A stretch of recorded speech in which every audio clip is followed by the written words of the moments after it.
नमस्कार, स्वदेश न्यूज के खास प्रोग्राम जनता मांगे जवाब में आप सभी का स्वागत है। आपके साथ मैं हूं एसपी त्रिपाठी। साल 1990 में जब से पंडितों का कश्मीर से विस्थापन हुआ है, एक और जहां कश्मीर में सशस्त्र विद्रोह को कुचलने के लिए सैन्य अभियान चलाए गए हैं, तो दूसरी तरफ नई दिल्ली की सरकारें हर बार कश्मीर में पंडितों को फिर से बसाने का वादा करती रही।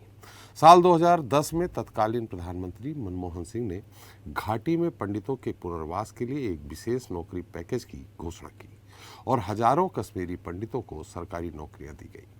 हालांकि उनके घर या तो बिक चुके थे या वीरान और असुरक्षित थे, इसलिए उन्हें सुरक्षा घेरे वाले अपार्टमेंट में रखा गया था।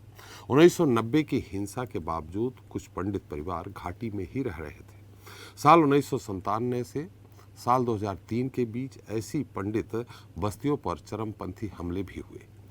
इस दौरान सामूहिक हत्या की 3 घटनाओं में महिलाओं समेत 50 कश्मीरी पंडित मारे गए थे। पुलिस के आंकड़ों के मुताबिक साल 1990 से 2010 तक 219 कश्मीरी पंडित मारे गए, लेकिन कश्मीरी पंडितों के विभिन्न संगठनों का कहना है कि यह संख्या इससे कहीं ज़्यादा है। लेकिन साल 2010 में नौकरी पैकेज की शुरुआत के बाद से साल 2010 के अंत तक किसी भी कश्मीरी पंडित की हत्या नहीं हुई।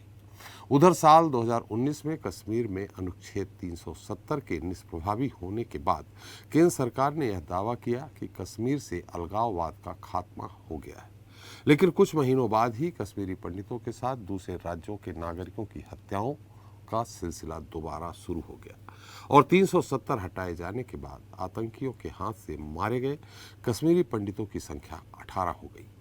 पिछले साल ही आतंकियों ने 3 कश्मीरी पंडितों को मौत के घाट उतारा था, तो साल 2017 से लेकर अब तक 45 अल्पसंख्यक समुदाय के लोगों सहित कश्मीर में कुल 289 नागरिकों की हत्या आतंकवादियों ने की है।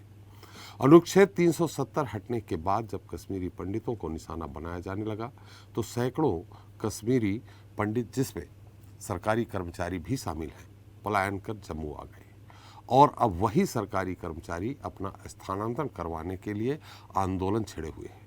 वहीं एक बार फिर जम्मू कश्मीर के पुलवामा में रविवार को एक कश्मीरी पंडित की गोली मारकर हत्या कर दी गई।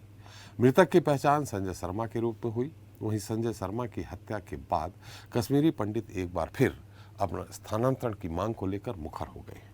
यहाँ महत्वपूर्ण बात यह है कि कश्मीरी पंडितों की मांग कभी पूरी भी होगी या इसी तरह आंदोलन पर आंदोलन करते रहेंगे।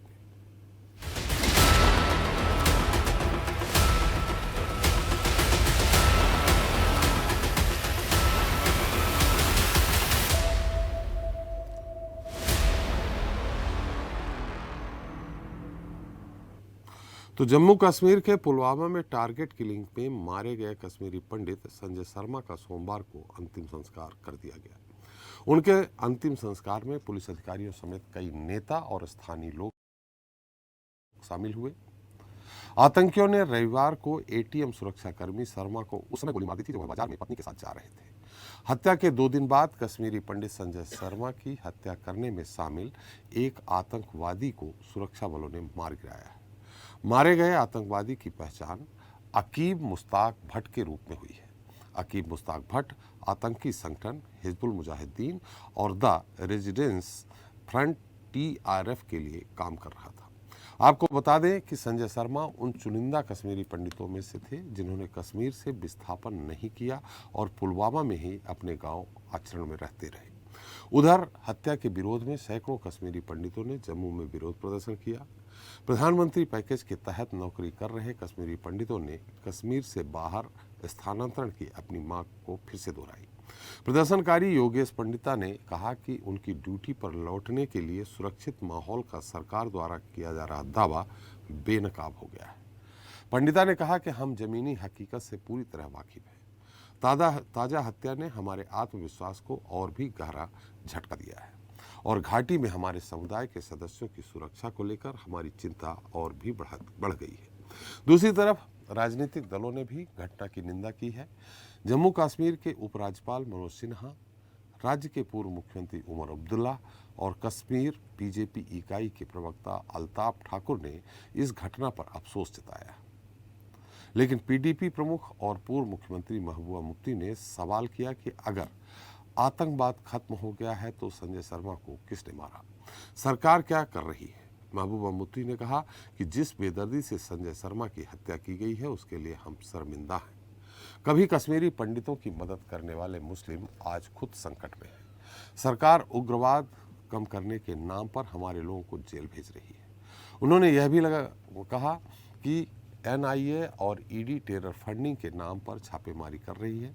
इस मुद्दे पर चर्चा करेंगे, लेकिन उसके पहले देख लेते हैं हमारी खास रिपोर्ट। कश्मीर घाटी के अवंतीपोरा में सुरक्षा बलों और आतंकवादियों के बीच हुई मुठभेड़ में 2 आतंकियों को मार गिराया है। मारा गया एक दहशतगर्द हाल ही में पुलवामा में हुई कश्मीरी पंडित संजय शर्मा की हत्या में शामिल था।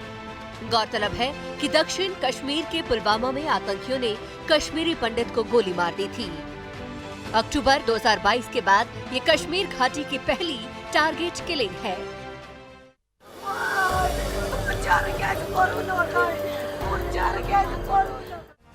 लेकिन इस हत्या के बाद से प्रधानमंत्री पैकेज के तहत नौकरी कर रहे कश्मीरी पंडितों ने कश्मीर से बाहर ट्रांसफर की अपनी मांग को दोहराई। प्रदर्शनकारियों का कहना है कि उनकी ड्यूटी पर लौटने के लिए सुरक्षित माहौल का सरकार का दावा बेनकाब हो गया है। हम जमीनी हकीकत से पूरी तरह वाकिफ हैं। ताजा हत्या ने हमारे आत्मविश्वास को गहरा झटका दिया है।